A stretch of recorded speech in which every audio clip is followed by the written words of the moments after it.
Anyway, 3 weeks ago we had a similar debate like in Strasbourg. It's like a deja vu feeling now here again.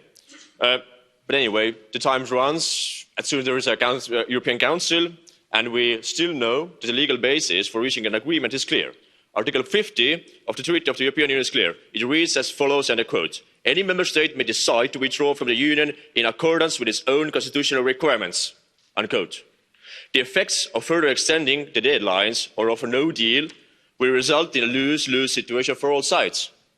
Not only will it create serious problems for the multi-annual financial framework for the next period, but it will almost certainly result in a hard border in Ireland. The latest deal put forward by Mr Johnson includes major concessions on the part of the UK. The EU should now show the UK the same courtesy.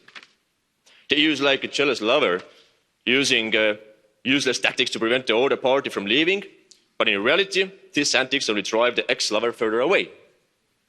I would therefore like to remind the EU of the age-old saying, if you love something, set it free, please. Thank you.